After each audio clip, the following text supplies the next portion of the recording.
एक बार बताना, वैसे कल हमने ट्रांसफार्मर के जो फंक्शंस थे, क्या क्या फंक्शन, क्या क्या बात हुई थी फंक्शंस पे? हाँ, इलेक्ट्रिकल आइसोलेशन प्रोवाइड करना और वोल्टेज और करंट का लेवल चेंज करना, इम्पीडेंस मैचिंग। ठीक है, ये 3 फंक्शन थे। और क्या था आपका फीचर्स, क्या क्या थे? 4 क्वांटिटीज थी जो कांस्टेंट थी, फ्लक्स, पावर, एमएमएफ और फ्रीक्वेंसी। ठीक है, और उसके अलावा और क्या क्या बातें थी? Magnetically coupled, electrically isolated, and transformer is a magnetic coupled circuit, example of magnetic coupled circuit. उसके बाद positive feedback, negative feedback. Negative feedback क्यों? Due to Lenz law. इसके अलावा 2 पोर्ट नेटवर्क। और क्या था?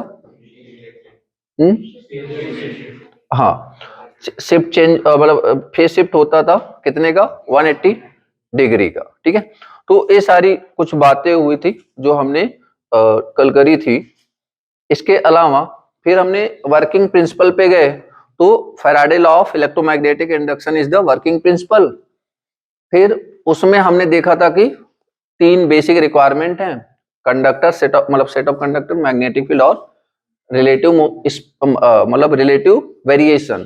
अब रिलेटिव वेरिएशन 2 तरीके से हो सकता था, या तो स्पेस वेरिएशन या तो टाइम वेरिएशन।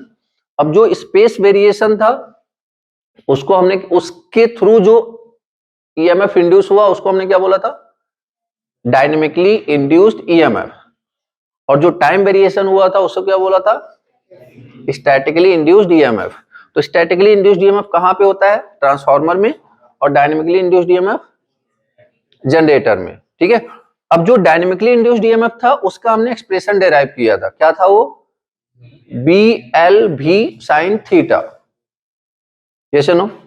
और जो स्टैटिकली इंड्यूस्ड ईएमएफ था उसमें 2 टाइप के थे, एक सेल्फ इंड्यूस्ड ईएमएफ और एक म्यूचुअल इंड्यूस्ड ईएमएफ। तो सेल्फ इंड्यूस्ड ईएमएफ में हमने बात कर ली थी E self equal to L, मतलब di/dt। और अभी हमने बात करनी किसके बारे में? Mutual induced EMF. ठीक है, इतनी बातें जो हमने कल करी थी। चलो स्टार्ट करते हैं। फिर क्या है आपका? Mutual induced EMF, mutual induced EMF.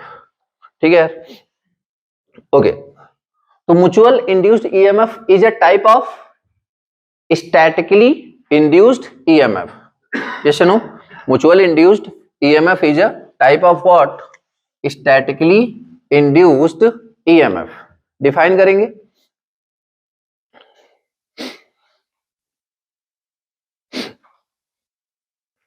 It is statically induced EMF. It is statically induced EMF in a coil due to time varying nature, due to time varying nature of current, time varying nature of current flowing through another coil, flowing through another coil which is magnetically coupled, which is magnetically coupled to the first one, magnetically coupled to the first one। जैसे देखो, जैसे आप ऐसे समझो, क्या बात हुई थी कि मान लीजिए एक सिंपल सा कॉइल है, ठीक है, सिंपल सा कॉइल है। अभी अगर एक सर्किट में जो करंट फ्लो हो रहा है उसके थ्रू जो फ्लक्स प्रोड्यूस होगा अब ये जो फ्लक्स प्रोड्यूस होगा, ए खुद से तो लिंक करेगा ही करेगा, इसका फ्लक्स खुद से तो लिंक करेगा ही करेगा, साथ में किसके साथ करेगा, ये जो बेसिकली नेबर्जिंग कप मतलब ये जो कपल सर्किट है इससे भी लिंक करेगा। तो अगर ये फ्लक्स, अब ये जो करंट का नेचर है, करंट मतलब phi is directly proportional to I, and I क्या है, टाइम वेरिंग नेचर है। क्यों? क्योंकि एसी सप्लाई है, क्योंकि एसी सप्लाई है। तो एसी सप्लाई के होने की वजह से टाइम वेरिंग नेचर है, तो ये जो फ्लक्स है ये वेरिएबल है। अब ये कंडक्टर को कट करेगा, ये जो नंबर ऑफ टर्न्स है कट करेगा। तो एक ईएमएफ यहां पे इंड्यूस होगा जिसको हमने क्या बोला था, ई सेल्फ, जिसके अकॉर्डिंग टू फैराडे लॉ क्या होता है, minus N d phi by d t. अब अगर मैं ध्यान दूं तो यहां पे बेसिकली यहां पे जो ए सेल्फ इंड्यूस्ड ईएमएफ होगा, ए किस नंबर ऑफ टर्न्स, मान लीजिए ए N1 है और ए N2 है, ए N1 है और ए N2 है, तो बेसिकली ये जो ईएमएफ इंड्यूस हो रहा है किस सेल्फ वाला ईएमएफ इस वाले ब्रांच में किसकी वजह से इंड्यूस होगा, N1 की वजह से, N2 की वजह से, N1 की वजह से। तो बेसिकली ये क्या हो गया, N1। तो इसी में हमने क्या किया था, माइनस N1 और D phi by d I into d I by d T, ऐसा कुछ किया था हमने। और लास्ट में इसको हमने क्या बोल दिया था, L self into d I by d T. ये किसके लिए बोल दिया था हमने, सेल्फ के लिए। बट अभी मैं किसकी बातें करने वाला हूं, म्यूचुअल। तो देखो यार, मतलब अब जो ईएमएफ इंड्यूस हो रहा है ना, ये प्राइमरी की बात नहीं कर रहे, ये मतलब इसका जो फ्लक्स इसमें लिंक हो रहा है उसकी बात कर रहे हैं। प्राइमरी का जो फ्लक्स है सेकेंडरी से लिंक करेगा कि नहीं करेगा। तो मतलब अगर मैं वहां पे बात करूं, सपोज दैट इज E2, यहां पे E1, suppose that is E2, तो E2 is equal to what, minus N1 या N2, बोलो। ए इंड्यूस्ड ईएमएफ यहां पे हो रहा है, बोलो। अगर यहां पे ईएमएफ इंड्यूस हो रहा है तो वो किसकी वजह से रहा है, इस करंट की वजह से। इस करंट की वजह से जो फ्लक्स प्रोड्यूस हो रहा है, ये वाला फ्लक्स यहां पे जाके क्या करेगा, लिंक करेगा। अब जब ये लिंक करेगा, मैं बोल रहा हूं यहां पे नंबर ऑफ टर्न्स 0 है, क्या कोई ईएमएफ इंड्यूस होगा। नंबर ऑफ टर्न्स 2 है तो थोड़ा सा होगा, नंबर ऑफ टर्न्स 4 है तो ढेर सारा होगा। मतलब ये जो यहां पे जो ईएमएफ इंड्यूस हो रहा है किस पे डिपेंड कर रहा है, N1 पे, N2 पे, N2 पे ना, बोलो हाँ है ना। यार अगर यहां पे नंबर ऑफ टर्न्स हो ही ना तो क्या सेकेंडरी में कोई ईएमएफ इंड्यूस होगा, नहीं। तो मतलब एक किस पे डिपेंड हुआ, N2 पे, d phi by d t, Faraday's law, यही तो बोला था उन्होंने, N d phi by d t. Clear हुआ क्या। अब यहां पे अगर माइनस N2, अगेन वही काम करें, d phi by d I into d I by d t, यहां पे क्या हो गया, minus N2 d phi upon d I into d I by d t. अब ये जो है ना, that is what, anyone, that is mutual inductance, that is known as mutual inductance into d I by d t. तो मतलब यहां पे mutual inductance क्या हुआ, minus N2 d phi by d T, sorry D phi by d I minus N2 d phi by d आई। और यहां पे L क्या हुआ था, L क्या हुआ था, N1 D phi by d आई। तो ये बेसिकली क्या हो गया, सेल्फ इंडक्टेंस, और ये क्या हो गया, म्यूचुअल इंडक्टेंस।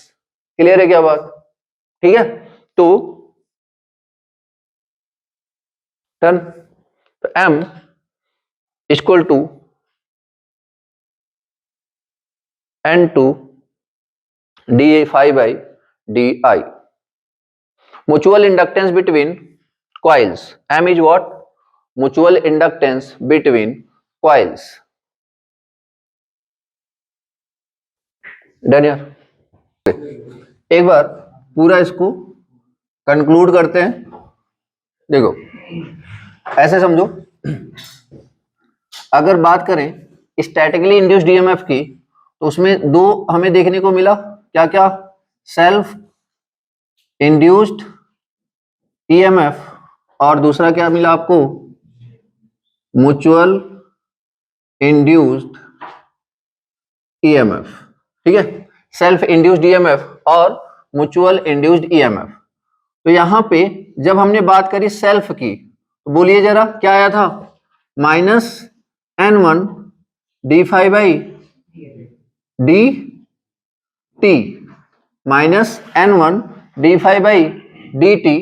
और जब बात करी हमने ई म्यूचुअल, या फिर ऐसे समझो कि दो कॉइल हैं यहां पे, तो अगर ई सेल्फ की बात करें तो सपोज दैट इज E1 और ई म्यूचुअल की बात करें तो सपोज दैट इज E2. तो E2 क्या हो जाएगा? Minus N2 d5 by d T, minus N d5 by d T. अभी हम ईएमएफ की बात कर रहे हैं, सिर्फ L की या M की बात नहीं कर रहे हैं. ध्यान दो, जब यहां पे इस सेल्फ की बात करें तो बेसिकली ये जो माइनस N था इसको हमने क्या लिखा? N1 d5 upon di into then di by dt. और यहां पे अगर बात करें म्यूचुअल में तो क्या लिखा? Minus N2 d5 by di into क्या लिखा? di by dt. इसके बाद अगर यहां पे आ जाए तो इसको हमने क्या माना? L सेल्फ और into di by dt.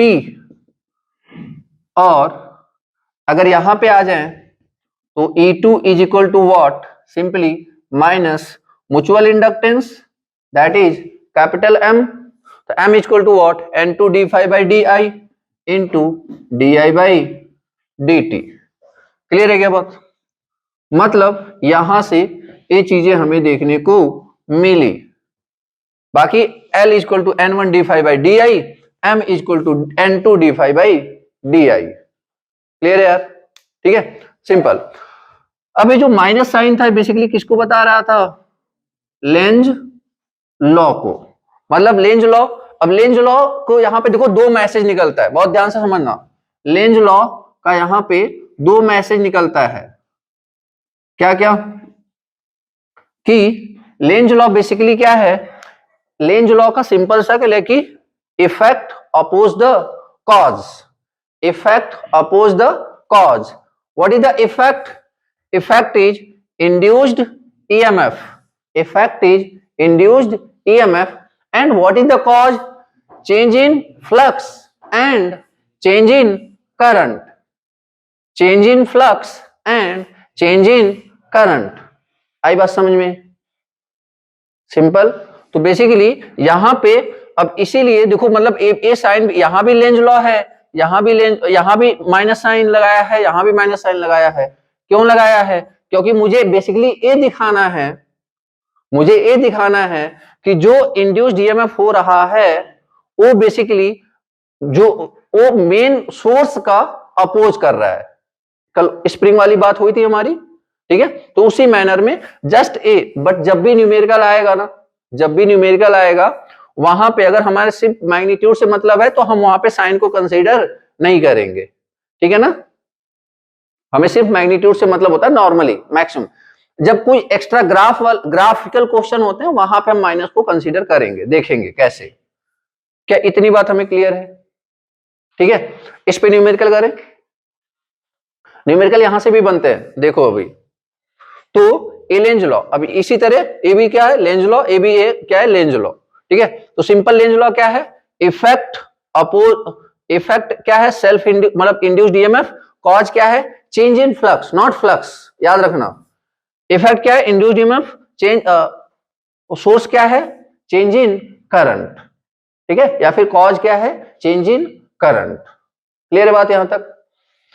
Okay, क्योंकि ऐसा क्यों हो रहा है? Because phi is directly proportional to I, phi is directly proportional to I. Done? Okay, ये आपका self induced EMF, mutual induced EMF, these are the types of statically induced EMF. Clear है बात? ठीक है, ओके। अब करते हैं कुछ क्वेश्चंस।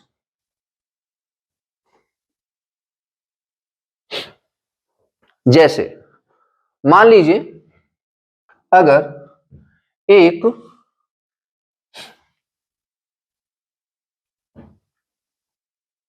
मैं यहां पे आपसे बोलता हूं कि ये आपका फाई टी और टाइम का ग्राफ है, ठीक है, बहुत ध्यान समझना। ये आपका फाई टी और टू, ये मान लीजिए like this is 2, this is 4 and this is 6, ठीक है, 2 4 6 एंड दैट इज 10। तो एक किसका ग्राफ है? फ्लक्स वर्सेज टाइम का, फ्लक्स वर्सेज टाइम का। अब यहां पे क्वेश्चन क्या है? फिर क्वेश्चन ये है कि let n is equal to, n is equal to, चलो अब देखो यहीं पे थोड़ा सा ट्विस्ट देते हैं। फाई मान लीजिए ये आपका मिली वेबर में है, यूनिट का भी ध्यान रखवाना है, इसलिए मैं क्वेश्चन को थोड़ा सा और कॉम्प्लिकेट कर रहा हूं कि फ्लक्स किस में है? मिली वेबर में। डन? उसके बाद नंबर ऑफ टर्न्स, सपोज 1000 आप ले लीजिए, नंबर ऑफ टर्न्स सपोज आप क्या ले लीजिए? 1000। तो find find find induced EMF, find induced EMF, ठीक है, फाइंड इंड्यूस्ड ईएमएफ। मतलब यहां पे इंड्यूस्ड ईएमएफ का बेसिकली आपको क्या करना है? इंड्यूस्ड ईएमएफ का ग्राफ बेसिकली शो करना है, इंड्यूस्ड ईएमएफ का ग्राफ। क्लियर बात? तो फाइंड इंड्यूस्ड ईएमएफ ग्राफ या फिर graphical representation of induced EMF. मतलब मैं चाह रहा हूं आपसे कि आप ड्रॉ करो क्या? Basically induced EMF into induced EMF versus time, induced EMF versus time, ठीक है, ओके। अब सिंपल सी बात बताओ, what is induced EMF formula? Simply N d phi by d t, ठीक है। अभी मैं यहां पे साइन को कंसीडर नहीं कर रहा हूं, मैं सिंपली फोकस कर रहा हूं मैग्नीट्यूड पे, याद रखना, ठीक है। अगर आपको कंफ्यूजन हो रही है लाइक कि मैं यहां पे मॉड लगा देता हूं, ठीक है, ताकि आपको ये कंफ्यूजन ना रहे कि सर आपने माइनस साइन नहीं लिया। डन? तो induced EMF is what? N d phi by d t. अब समझो जरा, एन की वैल्यू कितनी ले रखी हमने? 1000। अब एक बात बताओ, फाई को अपन इस ग्राफ को देख करके इसको अपन 3 पार्ट में स्प्लिट कर सकते हैं। कहां से कहां तक? 0 से 2 एंड 2 से 4 एंड 4 से 6। डन? अब यहां पे ध्यान दो, 0 से लेकर 2 तक, 0 से लेकर 2 तक क्या मुझे आप d phi by d t बता सकते हो? What is d phi by d t? Slope, slope. डी जैसे अगर y और x और y में ग्राफ दिया होता है तो dy बाई डी एक्स क्या होता है? स्लोप होता है ना, स्लोप होता है dy बाई डी एक्स। तो इसी तरीके से अगर मैं बोलूं d phi by d t क्या होगा? That is what? स्लोप। और स्लोप निकालना हमें आता है ना, change in y axis upon change in x axis. तो बोलो जरा, यहां से चेंज इन y एक्सिस कितना हो रहा है? 10। 0 से लेके कितना जा रहा है? 10। तो 10 और चेंज इन x एक्सिस तो 10 by 2 दैट इज व्हाट? 5। तो what is the value of d phi by d t between 0 to 2? बोलो 5, तो 5 वॉट, 5 इंटू 10 के पावर -3, बोलो हाँ या ना, क्योंकि टाइम तो आपने सेकंड में लिया हुआ है, बट जो फ्लक्स वो किसमें है, मिली वेबर में। तो जब भी मैं इसलिए स्पेशली दे रहा हूं कि कई बार होता है कि हम सिर्फ स्लोप निकाल रहे होते हैं, हम ये ध्यान नहीं देते कि जो ग्राफ दिया था वो वेबर में था या फिर मिली वेबर में था। क्लियर बात? तो बेसिकली ये कितना आ गया, बोलो what is induced EMF, that is 5 volt, बोलो हाँ या ना, दैट इज 5 वोल्ट। क्लियर हुआ? अब ये जो 5 वोल्ट कहां से कहां तक का है, ये 0 से लेकर के 2 तक। तो अब 5 वोल्ट मतलब मैं यहां पे अगर स्लॉट डिवाइड कर दूं 2 4 6 2 4 6, तो 0 से लेकर के 2 तक एक कांस्टेंट ईएमएफ प्रोड्यूस हो रहा है, that is magnitude of 5 volt. Clear है क्या बात? यहां तक कोई दिक्कत? सिंपल। अब देखते हैं 2 से लेके 4 तक, 2 से लेकर के 4 तक, एक बात बताओ, फ्लक्स वेरिएबल है कांस्टेंट है? कांस्टेंट।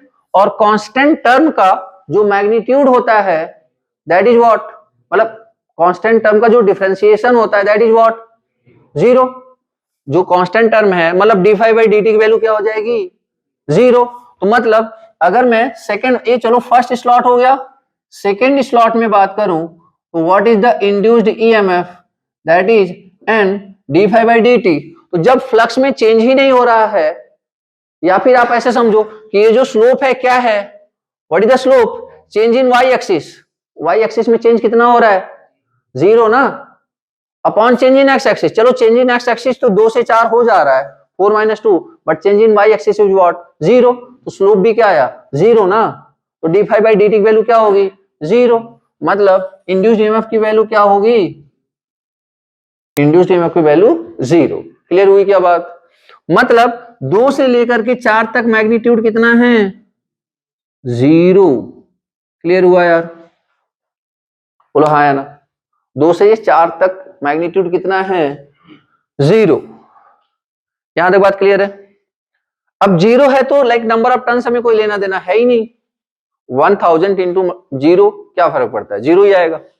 अब तीसरे स्लॉट में आते हैं, अब हम तीसरे स्लॉट में आते हैं। अब यहां पे ध्यान से समझो, अब जैसे यहां पे देखो गलतियां होती हैं, क्या है, induced EMF, induced EMF is what, number of turns, number of turns कितना है 1000 इंटू d5। अब देखो d5 या फिर आप ऐसे समझो 5 minus 5 divide by t2 minus t1, जिसको लाइक की बेसिक आइडिया नहीं है, ये change in flux upon change in time. आ रही बात समझ में? चलो अब यहां पे 1000, अच्छा इसमें क्या कर देंगे 10 के पावर -3, क्यों, क्योंकि किसमें है, मिली वेबर में। अब देखो अगर φ2 की बात करें तो देखो यहां पे φ2 की वैल्यू क्या है, 0, घट करके क्या हो चुका है, 0। सिंपली क्या हो चुका है, 0 माइनस φ1 की वैल्यू कितनी है इस पॉइंट पे, 10, लाइक कितना आ गया 10 डिवाइड बाई t2 कितना है 6 minus t1 that is what 2, ये कितना आ जाएगा इंटू इंटू 10 के पावर -3, ये तो आपका कैंसिल हो जाएगा। इसके बाद बेसिकली क्या आ गया -5 वोल्ट। समझ में आया कुछ? अभी -5 की गलती कर देते हैं लोग, मतलब लाइक उनको लगता है कि सिंपली स्लोप अभी भी क्या है 2 है, कि change in y axis that is 10, change in x axis that is 2, 10/2 that is 5, but वो ध्यान नहीं देते कि स्लोप क्या हो चुका है, नेगेटिव। बोलो हाँ या ना? क्लियर है? तो इसका मतलब क्या हुआ, यहां पे अगर स्लोप की मतलब अभी जो इंड्यूस्ड ईएमएफ है वो कितना आ चुका है -5, तो अगर इस -5 को अपन कंसीडर करें तो बताओ ये पॉजिटिव एक्स एक्सिस में लिखेंगे नेगेटिव एक्स एक्सिस में, नेगेटिव एक्स एक्सिस में, बेसिकली ये कितना हो जाएगा -5 वोल्ट। बोलो हाँ, क्लियर हुआ कि नहीं? ठीक है, 0 to 2, 4 से 6। तो ये बेसिकली जो ग्राफ आपका आया हुआ है, ये किसका आया हुआ है?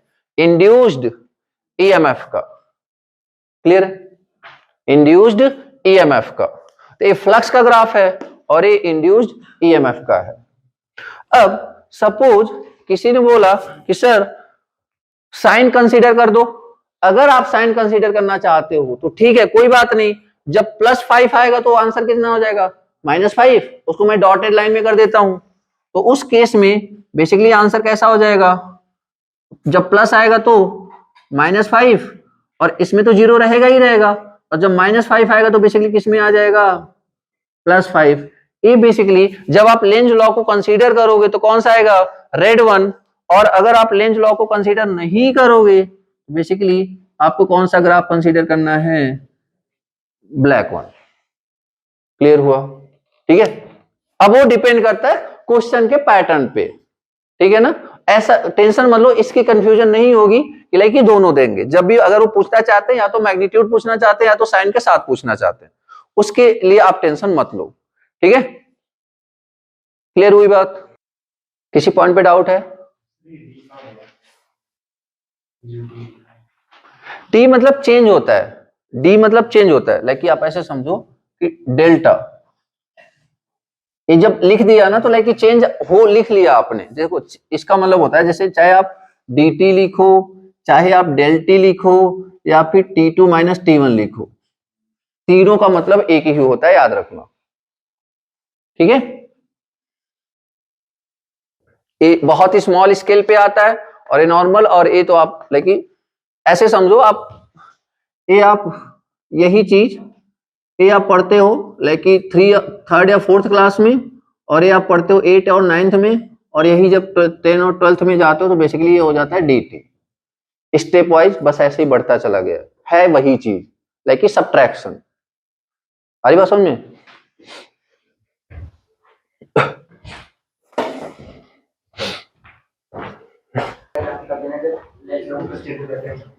क्या हुआ? हाँ, जब यहाँ पे इंड्यूस्ड ईएमएफ आप ये वाला फॉर्मूला यूज कर रहे हो -n dy/dt। अगर ये फॉर्मूला यूज कर रहे हो तो आप रेड वाला ग्राफ लेना। अगर ये माइनस साइन इंक्लूड नहीं कर रहे हो बेसिकली आप ये ब्लैक वाला ग्राफ कंसीडर करो, ठीक है ना। अभी मैं आपको रिजिड क्यों नहीं करना चाह रहा है कि नहीं, इसी का है क्योंकि कई ऐसे क्वेश्चन देखे गए हैं जहां पे या तो सिर्फ मैग्नीट्यूड पे फोकस करते हैं, कई क्वेश्चन ऐसे भी हैं जहां पे वो साइन को इंक्लूड करा के भी ग्राफ देते हैं, ठीक है। इसलिए मैं आपको रिजिड नहीं करना चाहता हूं, फ्लेक्सिबिलिटी रखना चाहता हूं ताकि आप क्वेश्चन के हिसाब से जज कर पाओ, ठीक है ना। इरेज कर दे। अच्छा, अब जैसे देखो और भी कैसे क्वेश्चन हो सकते थे, जैसे देखो अब यहां पे जैसे अगर यही ग्राफ मैं यहां पे ऐसे बोल देता IT मिली एम्पियर में है, बहुत ध्यान समझो, IT मिली एम्पियर में है, और ये जो n की वैल्यू है दैट इज L, तो भी जो ग्राफ आता ये बेसिकली किसका आता? वोल्टेज अक्रॉस इंडक्टर का। क्यों? कि वोल्टेज अक्रॉस इंडक्टर क्या होता है? L di/dt। तो सेम सिचुएशन होती? बोलो हाँ या ना। सिंपल समझो ना, या तो इंड्यूस्ड ईएमएफ या तो voltage across inductor is what? -L di/dt, like self inductance. Clear हुआ? तो लाइक आप समझो इंड्यूस्ड ईएमएफ का ग्राफ कब आया? जब हमें फ्लक्स और टाइम में ग्राफ दिया था। और अगर वोल्टेज अक्रॉस इंडक्टर का ग्राफ तब आता जब हमें किस में ग्राफ दिया होता? करंट वर्सेज टाइम में। क्लियर है? तो ये ग्राफ के बारे में हम नेटवर्क में पहले लेक्चर में भी बात कर चुके हैं। The magnetic flux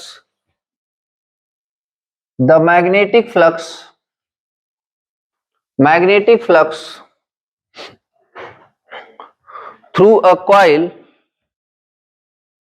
magnetic flux through a coil have a single turn, magnetic flux through a coil have a single turn is varying according to the relation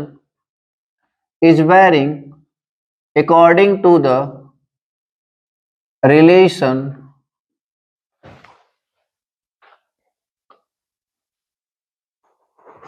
phi is equal to 25t cube plus 10t square plus 10t square plus 5t minus 5, ठीक है,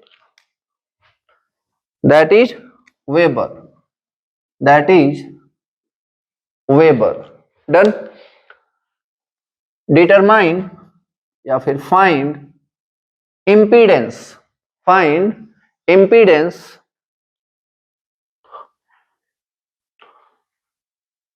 देखो question क्या है, question ये है कि flux, variable flux मतलब flux किस हिसाब से वेरी कर रहा है, ये हमें दिया है कि phi equal to 25t cube plus 10t square plus 5t minus 5 weber. अब इस एक्सप्रेशन को देख करके बताओ कि फ्लक्स वेरिएबल है या कांस्टेंट है. कैसे पता चला? क्योंकि जो फ्लक्स है किस पे डिपेंड कर रहा है, टाइम पे डिपेंड कर रहा है. अगर फ्लक्स टाइम पे डिपेंड कर रहा है तो ऑब्वियस सी बात है दैट इज वेरिएबल. क्लियर?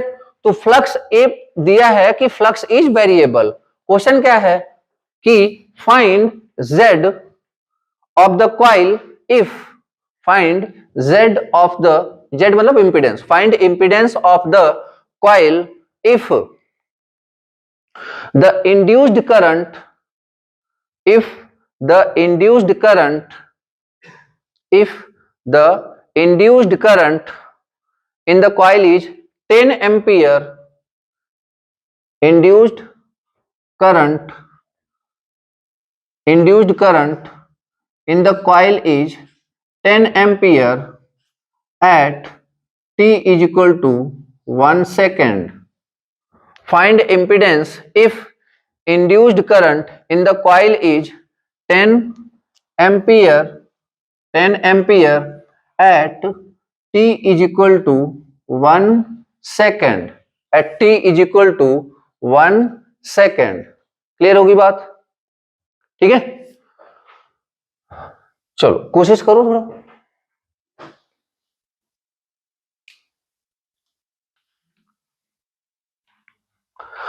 देखो इस पे सोचोगे कैसे, सोचना कैसे है, हमसे क्या पूछा गया है, Z, और Z ओम्स लॉ के अकॉर्डिंग बेसिकली क्या होता है, voltage upon current, V equal to I R, V equal to I Z. तो मतलब क्या हुआ कि अभी वोल्टेज मतलब क्या हो गया यहाँ पे, induced EMF at t is equal to 1 second divide by current at t is equal to 1 second. समझ में आया? क्लियर हुआ कि नहीं? अब मतलब हमारा जो पहला टारगेट है क्या है, find induced EMF at t is equal to 1 second. अब induced EMF is equal to what, अच्छा नंबर ऑफ टर्न्स कितना दे रखा है, 1. नंबर ऑफ टर्न्स कितना दे रखा है, तो इंड्यूस्ड ईएमएफ बेसिकली क्या होता है, n d phi by dt, और n की वैल्यू क्या दे रखी है, 1.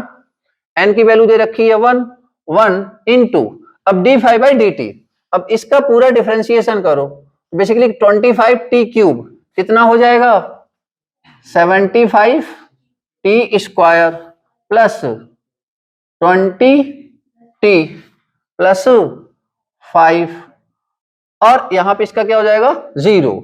बट ये जो इंड्यूस्ड ईएमएफ हमें चाहिए वो कितने पे चाहिए, t is equal to 1 second पे. तो यहाँ पे t की वैल्यू 1 रख दो, तो कितना हो जाएगा 75 प्लस 20 प्लस 5. कैसे मिला, हमने हर जगह t की वैल्यू क्या रख दी, 1. तो बेसिकली इंड्यूस्ड ईएमएफ कितना हो गया, बोलो 100, दैट इज व्हाट 100 वोल्ट. बस ठीक है. अब यहाँ पे देखो एट 1 सेकेंड क्या हो गया, 100 volt. And what is the current, that is 10 ampere. तो बताओ इंपीडेंस कितना आ जाएगा, 10 ohm. That is the answer. Clear हुआ? सिंपल है यार.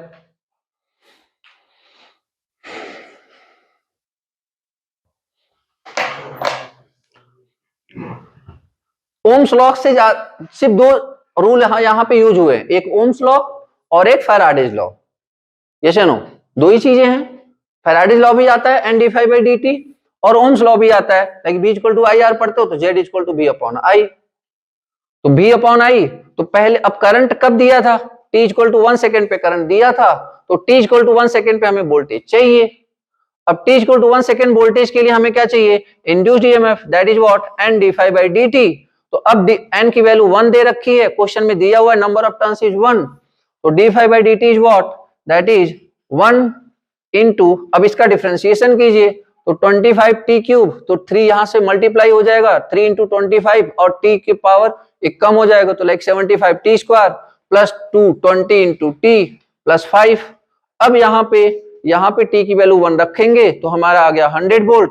अब ये 100 वोल्ट यहाँ पे ले जाकर के 100 divide by 10, answer will be 10 ohm. Clear हो गया, ठीक है। तो that is what, impedance offered by the coil. Question देखो, मतलब लाइक कि बेसिक कॉन्सेप्ट से क्वेश्चन कैसे कैसे मिक्स किया जाता है। अब इस चीज को समझने की कोशिश करो, ठीक है ना। ओके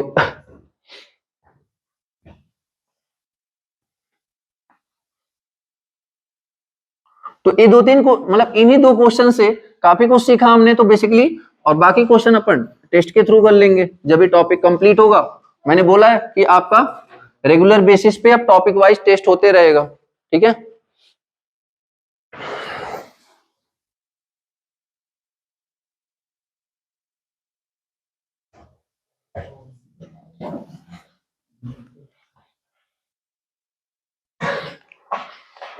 अच्छा, अब क्वेश्चन ये है, मान लो एक क्वेश्चन सिंपल कि क्या होगा अगर हम ट्रांसफार्मर के प्राइमरी पे डीसी सप्लाई दे दें, ठीक है। मतलब एक ट्रांसफार्मर है, ठीक है, एक ट्रांसफार्मर है, बेसिकली यहां पे अपन क्या करें, डीसी सप्लाई दे दे, तो बताओ क्या फर्क पड़ने वाला है।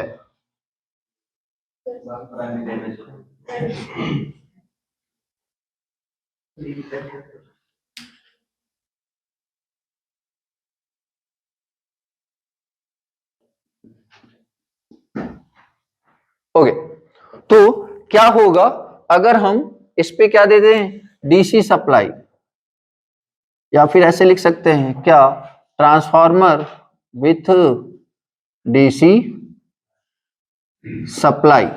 डन। अब जितना हमने अभी तक पढ़ा हुआ है उसके बिहाफ पे समझते हैं कि यहां पे क्या होने वाला है, ठीक है। तो what is meaning of DC supply, current is what, constant, and जो फ्लक्स का graph, flux is directly proportional to I, like कि फ्लक्स की वैल्यू भी क्या होएगी, कांस्टेंट। तो जैसे ही आप यहां पे सप्लाई दोगे, जैसे ही आप यहां पे सप्लाई दोगे, करंट फ्लो होगा कि नहीं होगा, करंट तो फ्लो होगा, सप्लाई है, वाइंडिंग है, करंट तो फ्लो होगा, सर्किट कंप्लीट हो रही तो करंट तो फ्लो होगा, यस या नो। अब करंट फ्लो होगा तो बताओ, मतलब आपने सप्लाई दिया, क्या हुआ, करंट प्रोड्यूस हुआ, क्या एक करंट फ्लक्स प्रोड्यूस करेगा, फ्लक्स प्रोड्यूस करेगा, हाँ फ्लक्स तो प्रोड्यूस करेगा, क्योंकि current carrying conductor produces magnetic field, तो लाइक फ्लक्स तो प्रोड्यूस करेगा। वो बात अलग है कि ये जो सप्लाई वोल्टेज कांस्टेंट होने की वजह से करंट भी क्या है, कांस्टेंट, और फ्लक्स भी क्या है, कांस्टेंट। अब जैसे ही यहां पे फ्लक्स आया, अब यहां पे अगर अभी तक हम क्या पढ़ रहे हैं, induced EMF is what, N d∅dt, n d∅dt। तो इसका मतलब क्या हुआ कि ये जो फ्लक्स क्या है, कांस्टेंट है, फ्लक्स क्या है, कांस्टेंट है, तो ये जो कांस्टेंट वैल्यू का डिफरेंशिएशन क्या हो जाता है, 0, तो इंड्यूस्ड ईएमएफ क्या हो जाएगा, 0, इंड्यूस्ड ईएमएफ क्या हो जाएगा, 0। अब देखो, अब सिंपल सा समझो कि अगर यहां पे इंड्यूस्ड ईएमएफ 0 हुआ, अब जैसे मान लो अभी इंड्यूस्ड ईएमएफ 0 नहीं हुआ है, बहुत ध्यान समझो, इंड्यूस्ड ईएमएफ जीरो नहीं हुआ है। तो अगर इंड्यूस्ड ईएमएफ जीरो नहीं होता तो इसके क्रॉस वोल्टेज कितना जनरेट होना था, ई के बराबर। तो what is the value of current then, I is equal to what, supply voltage minus induced EMF divide by R of coil, ये जो भी कॉइल है उसका रेजिस्टेंस। बोलो हाँ या ना। तो अभी यहां पे अब ये जो वाइंडिंग होती है ऑब्वियस सी बात है, अपन जब भी लेते हैं उसका रेजिस्टेंस क्या लेते हैं, मिनिमम, क्योंकि कॉपर लॉस नहीं होने देना है ना। लाइक कि अपन जब भी लेंगे कॉपर वाइंडिंग का रेजिस्टेंस लाइक कि कोशिश करेंगे कि एक से भी कम हो। चलो हमने एक कंसीडर कर लिया, सपोज हमने रेजिस्टेंस की वैल्यू एक कंसीडर कर ली। अब समझो जैसे आपने डीसी सप्लाई दिया, इंड्यूस्ड ईएमएफ की वैल्यू क्या होगी, जीरो। अब एक बार सोच के देखो कि अगर आप बहुत ज्यादा पे मत जाओ, आप 220 की सप्लाई ले लो, ठीक है, तो 220 माइनस जीरो डिवाइड बाई 1 ओम, कितना करंट आ गया, 220 एम्पियर। सोचो इस सप्लाई से इतना ज्यादा अमाउंट करंट आ रहा है, तो 10 केबी या 5 केबी या फिर 33 केबी पे क्या हाल होगा, समझ में आ रहा है कि नहीं। तो कहने का मतलब बहुत ही ज्यादा लार्ज अमाउंट ऑफ करंट क्या हुआ, प्रोड्यूस हुआ।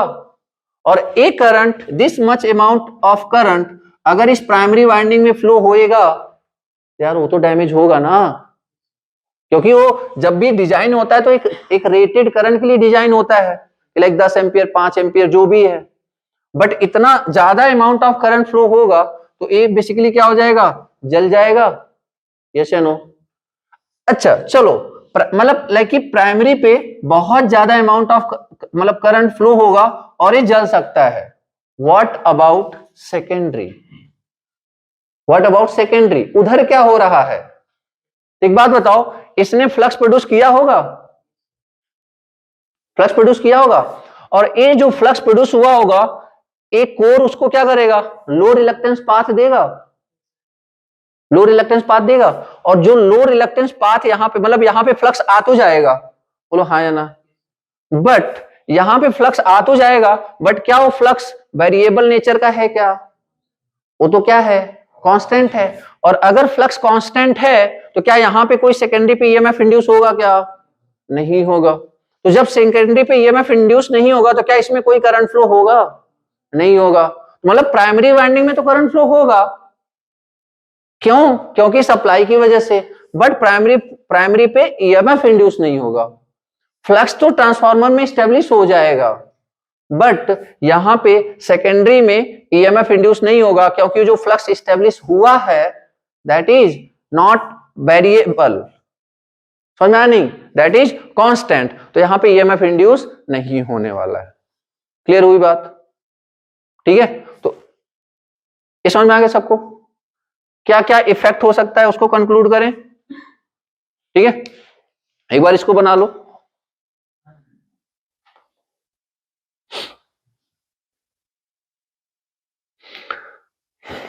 यहां पे अपन लिख सकते हैं, मतलब यहां पे करंट की वैल्यू क्या होगी, बहुत ज्यादा, तो इंड्यूस्ड ईएमएफ की वैल्यू जीरो है, इसकी वजह से due to which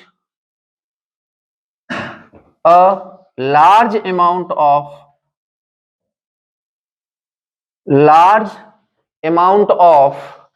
current, large amount of current start flowing, large amount of current start flowing through the primary winding, large amount, due to which a large amount of current start flowing through the primary winding, through the primary winding, and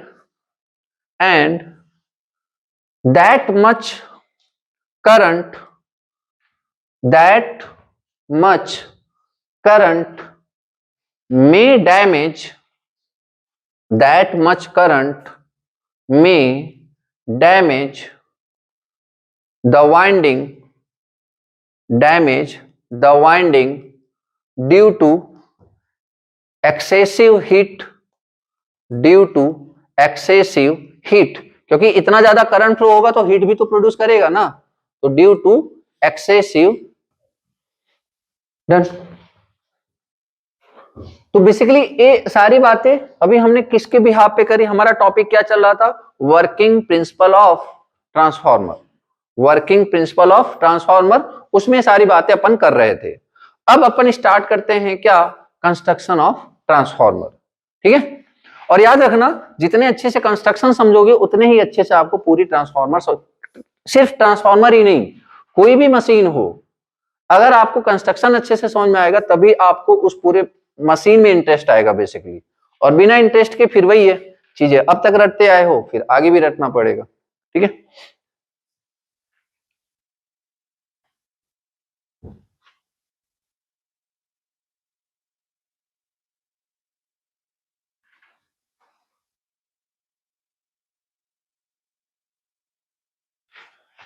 ये proper reason समझ में आ गया ना, like अभी जैसे normally हम सिर्फ ये हमने याद कर लिया होता है कि हाँ प्राइमरी मतलब डैमेज हो जाएगा, क्यों होगा, आई होप कि ये सारी बातें आपको समझ में आई होंगी। जब यही एसी सप्लाई दोगे आप, 2 वोल्ट 220 वोल्ट का एसी सप्लाई दोगे तो उस समय क्यों नहीं जल रहा होता है, क्योंकि वहां पे ईएमएफ इंड्यूस हो जाता है, और वो EMF due to Lenz law जो सोर्स है उसका क्या करेगा, अपोज करेगा। तो लाइक अगर आप 220 वोल्ट है और उधर 200 ईएमएफ जनरेट हो गया तो 220 माइनस 200 लाइक कितना हुआ, 20 डिवाइड बाई 1 तो 20 एम्पियर, कहां 220 एम्पियर और कहां पे 20 एम्पियर। हालांकि 200 भी जनरेट लाइक 210 या 215 तक जनरेट होगा, क्यों, क्योंकि एक्चुअली जो ड्रॉप होता है ना that is only due to Z, तो आई इंटू जेड का जो ड्रॉप होगा वही उसका डिफरेंस क्रिएट करेगा। जैसे आप लिखते हो ना, लाइक क्या लिखते हो, V is equal to E plus I Z, इसका मतलब क्या हुआ कि ये जो V माइनस ई का गैप होगा वो सिर्फ किसके बराबर होगा, आई जेड के बराबर होगा ना। और वाइल डिजाइनिंग हम क्या मिनिमम रखना चाहेंगे, जेड, यस नो, ठीक है। तो ऑब्वियस बात है, तो मतलब वही बात है, लेकिन यहाँ पे इंड्यूस्ड ईएमएफ वैसे भी, अब यहां से देख करके आपको रियलाइज हो रहा होगा कि फिर तो ये लेंज लॉ अच्छा कर रहा है ना हमारे लिए, आई बात समझ में, लेंज लॉ तो अच्छा कर रहा है ना अपोज करके, सोचो सपोर्ट कर रहा होता तब क्या होता, फिर तो और ज्यादा अमाउंट ऑफ करंट फ्लो हो जाना था, ठीक है।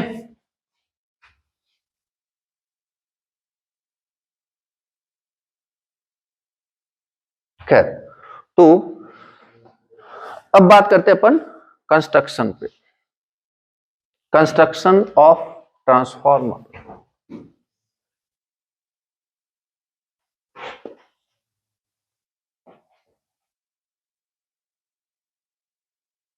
कंस्ट्रक्शन ऑफ ट्रांसफॉर्मर क्या है, देखो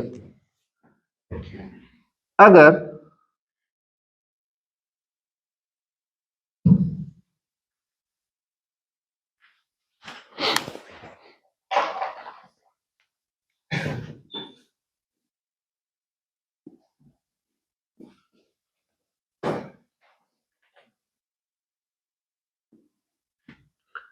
अगर कंस्ट्रक्शनल फीचर्स उसके पॉइंट ऑफ व्यू से देखा जाए तो हमें सिर्फ दो चीजें दिख रही हैं, अगर आप ध्यान से देखो तो सिर्फ दो ही चीजें हैं, क्या क्या हैं कंस्ट्रक्शन में, एक तो कोर और दूसरा वाइंडिंग्स, बोलो हाँ है ना, एक कोर और ये वाइंडिंग्स।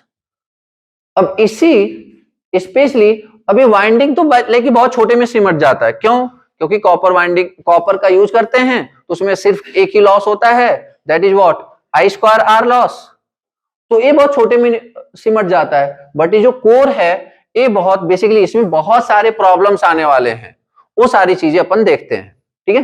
तो पहले अपन कोर के बारे में बात करते हैं, ठीक है। तो कंस्ट्रक्शन में सबसे पहले अपन कोर के बारे में बात करते हैं। तो ये क्या है आपका प्राइमरी वाइंडिंग और ये आपका सेकेंडरी वाइंडिंग, और ये जो है कोर है। कोर क्या क्या करता है, कोर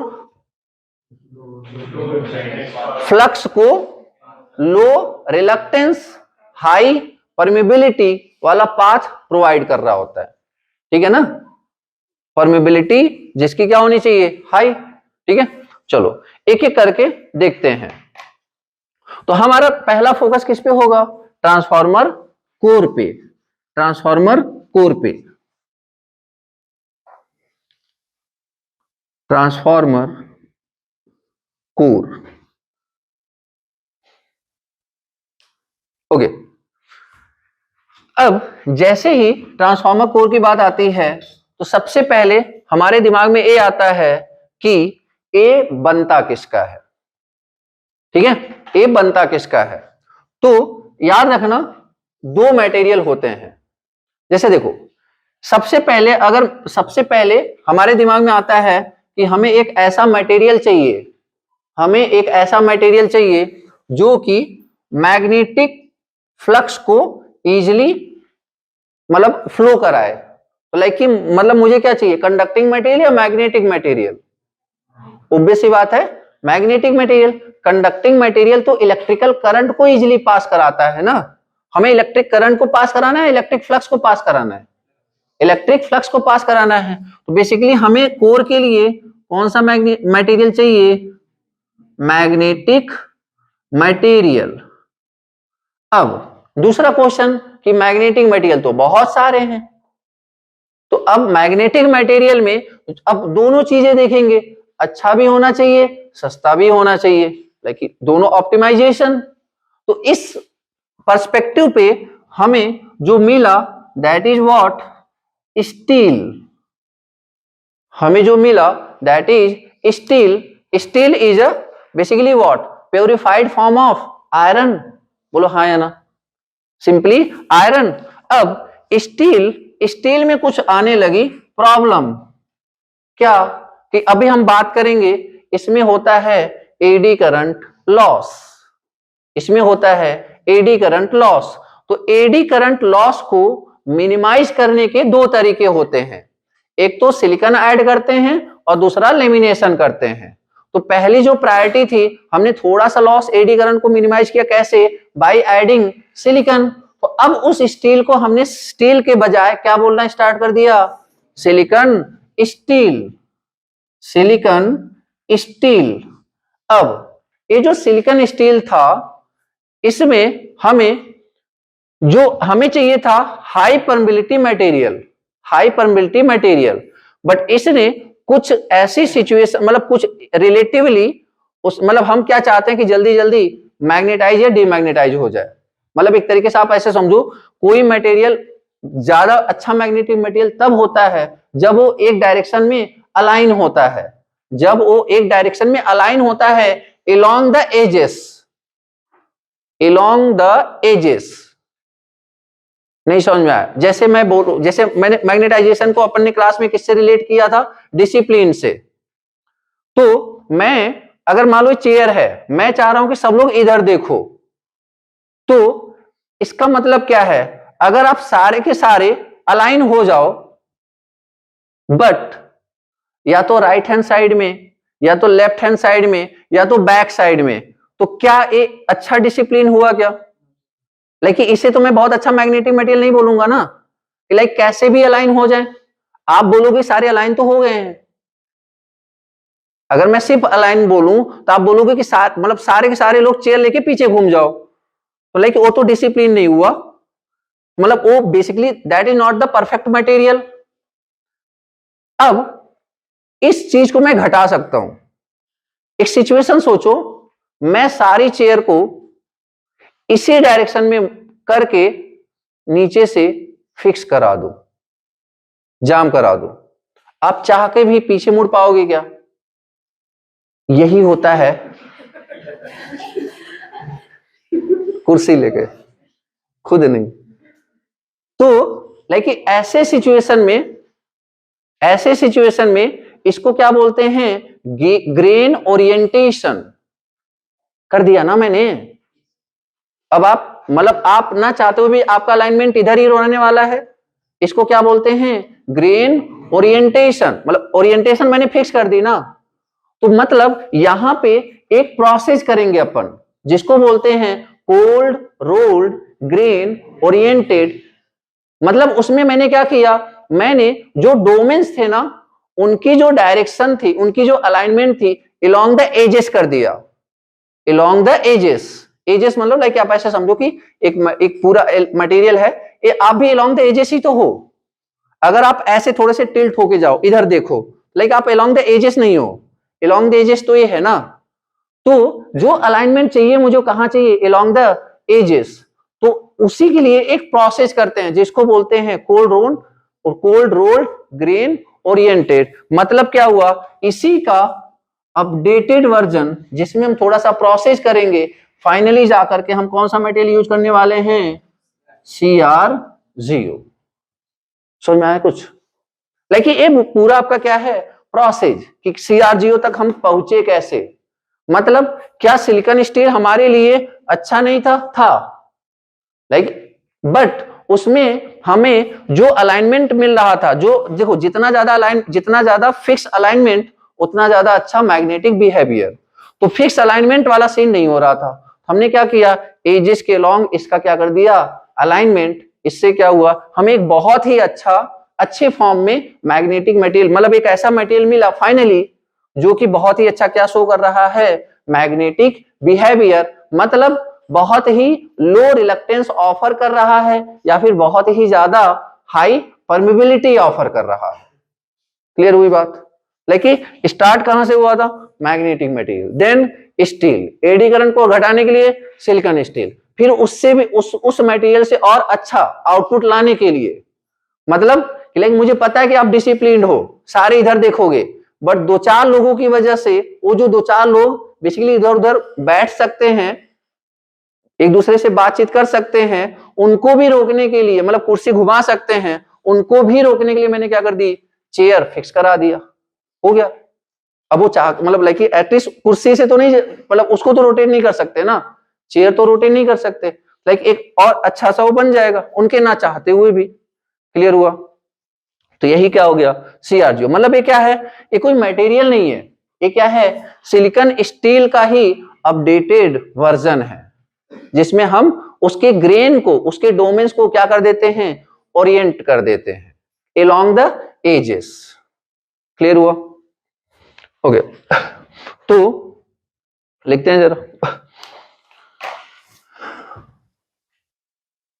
तो पहले अपन सिलिकॉन स्टील में सिलिकॉन स्टील के बारे में बात करते हैं। अभी तो मैंने बस ये देखा कि लाइक लेते क्या है, तो मतलब अपन बात करना चाहें तो किस पे करेंगे, सिलिकॉन स्टील पे, क्योंकि सिलिकॉन स्टील में ही स्पेशल प्रोसेस लगा करके क्या करेंगे, CR0।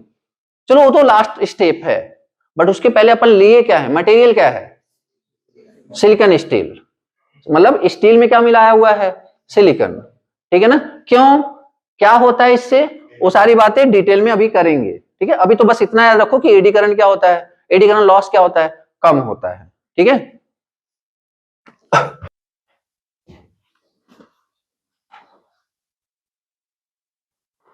Silicon steel.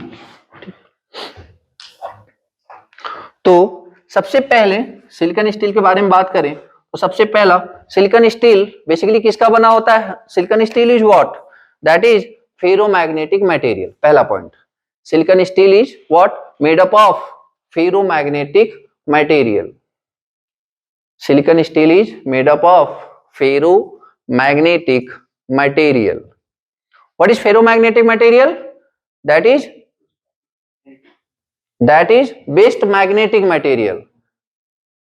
तीन चार टाइप के होते थे, ferromagnetic material, paramagnetic material, diamagnetic material. Diamagnetic material magnetic flux को रिपेल करता था, पैरामैग्नेटिक थोड़ा बहुत अट्रैक्ट करता था, बट ये जो जो फेरोमैग्नेटिक था ये बहुत अच्छे से पास करता था। ठीक है ना? खैर, तो silicon steel is made up of what, ferromagnetic material. Next point, it has high permeability, it has high permeability, it has high permeability। ठीक है, high permeability and low reluctance, high permeability and low reluctance. Low reluctance to the flow of flux, to the flow of flux. जैसे reluctance is very similar to resistance. जैसे resistance oppose करता है current का in electrical circuit, उसी तरीके से reluctance oppose करता है flow of flux in the magnetic circuit. This is what, this is an example of magnetic circuit ना. ठीक है, तो जैसे रेजिस्टेंस होता है V अपॉन I, इसी तरह रिलक्टेंस क्या होता है MMF अपॉन फ्लक्स. ठीक है ना. खैर, तो high permeability and low reluctance. Clear है यार. अब जैसे देखो तीसरा, जैसे हम अभी बात करेंगे कि जब भी हम किसी मैग्नेटिक मटेरियल को, जैसे उस दिन बात भी हुई थी हमारी कि मैग्नेटिक मटेरियल में हम चाहते हैं कि एक सेकेंड में 50 बार डोमेन्स एक बार इधर अलाइन हो, एक बार इधर, एक बार इधर, एक बार इधर.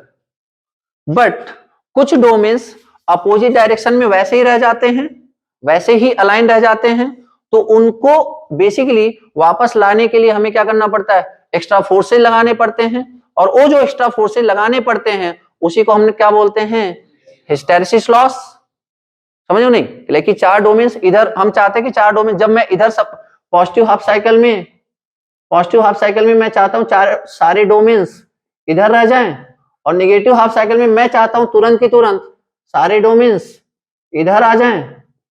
बट उसमें से कोई एक भी डोमेन अगर अपोजिट डायरेक्शन में रह गया तो उस डोमेन को वापस लाने के लिए एक्स्ट्रा जो काम वर्क या एनर्जी लगेगी, that is what, hysteresis loss. तो हिस्टैरिसीस लॉस का जो फॉर्मूला होता है ना, हिस्टैरिसीस लॉस का जो फॉर्मूला होता है that is eta into B maximum के पावर एक्स. ये याद करना पड़ेगा. ठीक है, तो नीटा इंटू बी मैक्सिमम के power X into F into V. What is V, volume not voltage. ठीक है ना.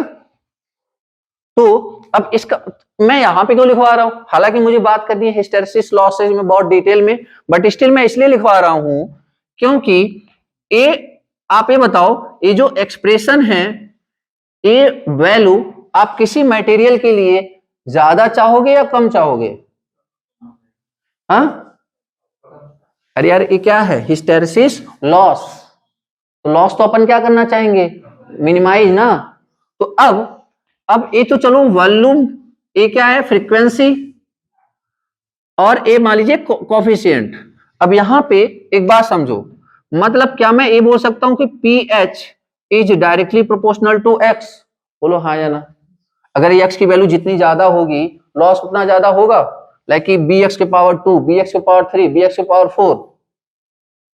तो एक्चुअल में होता क्या है कि जो एक्स का रेंज है ना, दैट लाई बिटवीन 1.5 से 2.5. किसी भी जितने भी मैग्नेटिक मटेरियल हमारे पास होते हैं उसमें ये एक्स कहां से कहां लाई करता है, 1.5 से 2.5. अब आप बताओ, अगर ये चारों ऑप्शन में आपके सामने रख दूं तो आप मतलब कि ऐसे मैं बोलूं कि एक मटेरियल है जिसका है 1.5, एक मटेरियल है जिसका एक्स की वैल्यू है 2, और एक मटेरियल है जिसका 1 है 2.5. तो सिंपल सी बात बताओ यार, आप कौन सा सेलेक्ट करोगे, 1.5. तो एक्चुअली जो सिलिकॉन स्टील है ना, इसका जो हिस्टैरिसीस कोएफिशिएंट है दैट इज 1.6, इसलिए अपन सेलेक्ट करते हैं इसको. आई बात समझ में. और ये 2.5 पता है किसके लिए होता है, कास्ट आयरन के लिए. किसके लिए, कास्ट आयरन के लिए. क्लियर है. The value of X is what, 2.5 for cast iron, and the value of X is 1.6 for silicon steel. Clear है.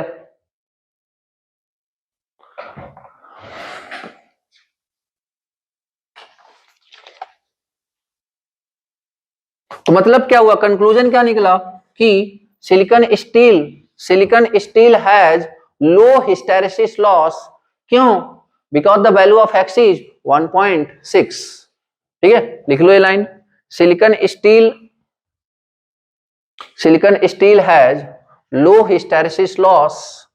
Silicon steel has low hysteresis loss. Low hysteresis loss because the value of X for silicon steel is what? 1.6.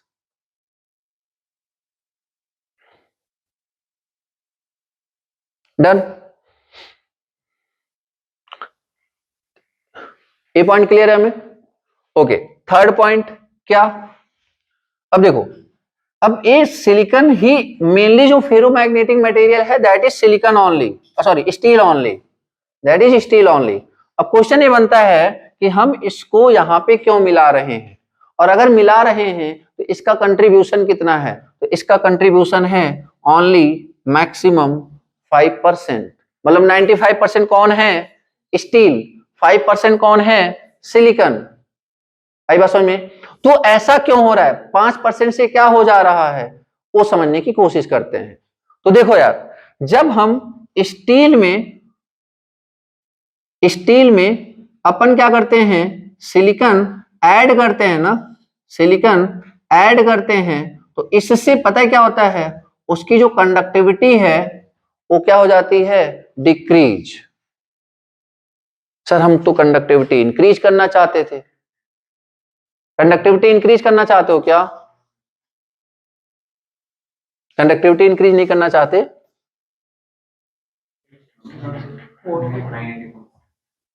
Conductivity किसकी increase करना चाहते हो आप? Winding की।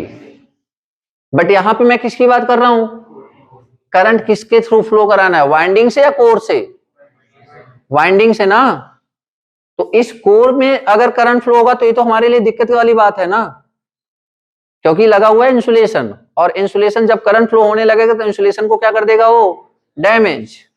आई बात समझ में? तो कहने का मतलब समझो जरा। अब क्वेश्चन ये होता है कि सर करंट आ कहां से रहा है? क्योंकि हमने तो पक्का प्राइमरी वाइंडिंग में क्या लगाया होगा? इंसुलेशन। ये तो लगाया होगा हमने इस वायर के ऊपर क्या लगाया होगा? इंसुलेशन। फिर इसमें करंट कहां से आ रहा है? तो समझो जरा, ये जो मटेरियल है एक किसका बना हुआ है? स्टील का। And steel is what? Good magnetic material, but this is conducting material as well. बोलो हाँ या ना?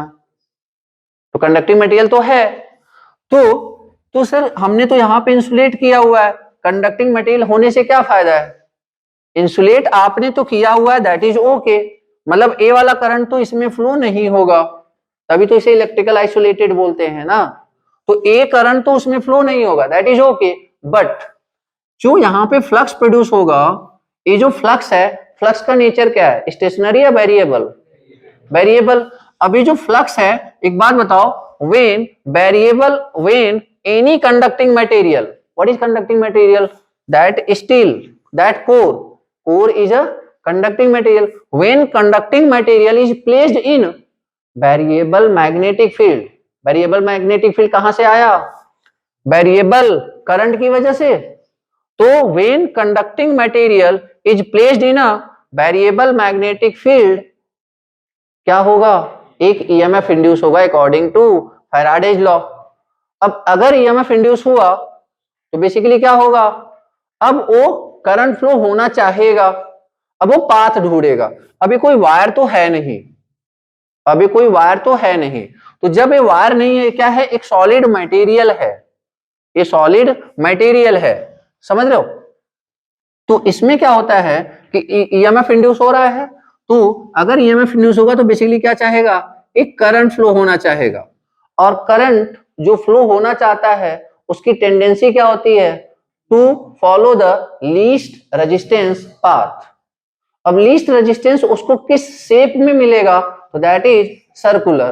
तो इसलिए बेसिकली वो करंट फ्लो होने के लिए कैसा, किस पाथ में फ्लो करना स्टार्ट कर देगा? सर्कुलर, ये खुद ही जनरेट हो जाएगा, ये कोई वायर नहीं है ये। तो इस तरीके से जो सर्कुलेटिंग करंट होता है इसी को अपन क्या बोलते हैं, एडी करंट, एडी करंट। अब अगर करंट प्रोड्यूस हुआ है तो जिस भी रास्ते से जाएगा आई स्क्वायर आर लॉस होएगा, तो हीट प्रोड्यूस करेगा, और उसी जो हीट लॉस को बोलते हैं अपन एडी करंट लॉस।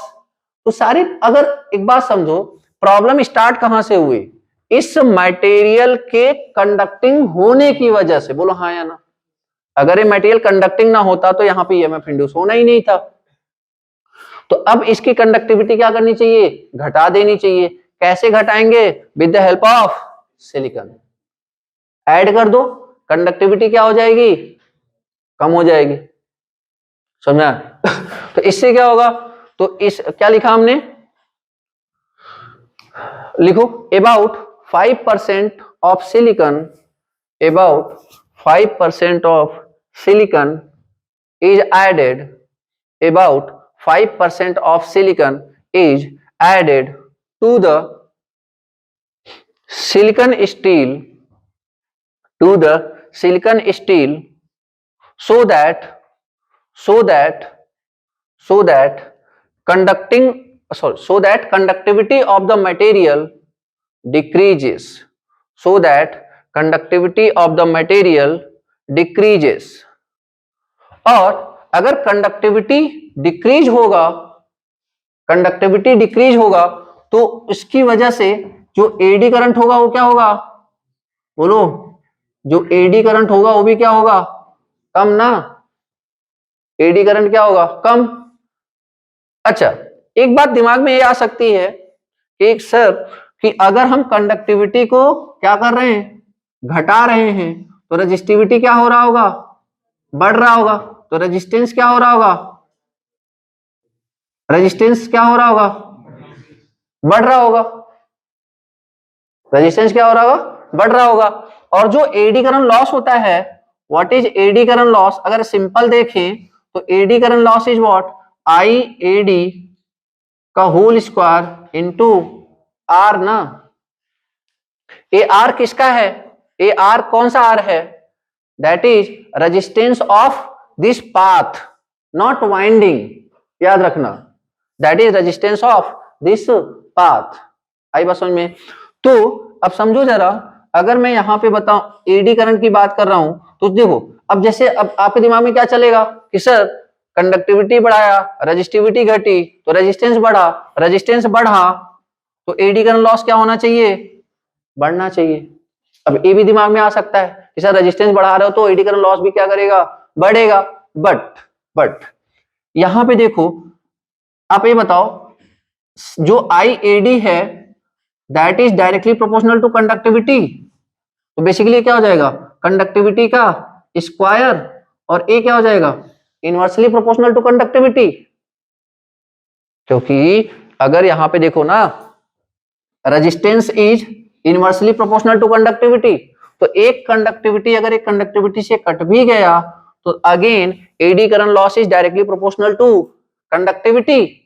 और अगर आपने सिलिकॉन ऐड किया, कंडक्टिविटी अगर घटा, तो कहीं ना कहीं एडी करंट लॉस घटेगा या नहीं घटेगा, समझ में आया। तो लाइक आप इन फ्यूचर रेजिस्टेंस की वजह से कंफ्यूज ना हो, इसलिए मैं पहले ही बता दे रहा हूं कि सर हमने कंडक्टिविटी तो घटा दिया, मतलब रेजिस्टिविटी बढ़ा दिया, रेजिस्टिविटी बढ़ा दिया तो लॉस क्या होता है, आई स्क्वायर आर, तो रेजिस्टिविटी बढ़ा तो लॉस भी बढ़ेगा, लेकिन उससे ज्यादा क्या होगा, मतलब कंडक्टिविटी क्या होगी, मतलब यहाँ पे घटेगी, मतलब कंडक्टिविटी आई एडी का स्क्वायर, कंडक्टिविटी का स्क्वायर, रेजिस्टेंस रेसिप्रोकल, तो लाइक कि यहाँ पे क्या हो गया, मतलब eddy current loss is directly proportional to conductivity. अब कंडक्टिविटी घटाएंगे तो एडी करंट लॉस भी क्या हो जाएगा, घट जाएगा। क्लियर है क्या यार। तो बेसिकली इसलिए अपन क्या करते हैं, सिलिकॉन ऐड करते हैं। अगर ए भी सफिशिएंट ना हुआ तो, मान लो ए भी सफिशिएंट ना हुआ तो अब बताओ यार, मैं बोल रहा हूं कि सिलिकॉन ऐड करके पता है आपने किसको घटाया, करंट को घटाया, ठीक है। अब एक काम करते हैं ना, इसके लिए कुछ सोचते हैं, इसके लिए कुछ सोचते हैं। रेजिस्टेंस घटाना, तो रेजिस्टेंस होता क्या है, what is resistance, rho L upon A. तो अगर मैं लेंथ को कम कर दूं तो रेजिस्टेंस क्या हो जाएगा, कम। लेंथ को कम कर दूं तो रेजिस्टेंस क्या हो जाएगा, कम। और अगर लेंथ कम हो गया तो रेजिस्टेंस कम, तो रेजिस्टेंस कम तो एडी करंट लॉस ऑटोमेटिकली कम। तो मतलब इस लेंथ को हमें क्या करना है, कम करना है। तो लेंथ को कम करने का तरीका क्या है, सिंपली कि अब मैं एक काम करता हूं, मैं इसको बेसिकली क्या कर देता हूं, लेमिनेट कर देता हूं, एक दूसरे को आइसोलेट कर देता हूं। इससे क्या फायदा है, इससे फायदा ये है कि ये सर्कुलेटिंग करंट प्रोड्यूस स्टार्ट तो होगा बट यहीं पे जाके रुक जाएगा। क्यों, बीच में क्या लगा हुआ है, लेमिनेशन। तो लेंथ ज्यादा हुआ क्या, लेंथ तो ज्यादा तब होता ना जब वो घूम के 2-3 राउंड लगा देता, और अगर लेंथ ज्यादा होता तो रेजिस्टेंस भी ज्यादा हो जाना था। तो हमने इस तरीके से जब ऐसे थिकनेस मतलब क्या कर दी, लेमिनेशन लगा दिया, तो बेसिकली इसको प्रोड्यूस तो स्टार्ट तो होएगा ही होएगा बट आगे जाके खत्म हो जाएगा। प्रॉब्लम हमें तब होती जब ये जितना ज्यादा लेंथ में ट्रेवल करता, क्योंकि जितना ज्यादा लेंथ में ट्रेवल करेगा उतना ज्यादा आई स्क्वायर आर लॉस प्रोड्यूस होगा। तो उसके लेंथ में प्रोड्यूस होने से पहले ही हमने क्या कर दिया, लेमिनेशन, जिसकी वजह से करंट ज्यादा फ्लो होएगा ही नहीं। समझ में आया क्या। तो बेसिकली इस तरीके से through the lamination and through by adding silicon we can reduce eddy current loss. आई बात समझ में, ठीक है। चलो, तो अभी इसमें 2-4 पॉइंट और है, नेक्स्ट क्लास में डिस्कस करते हैं।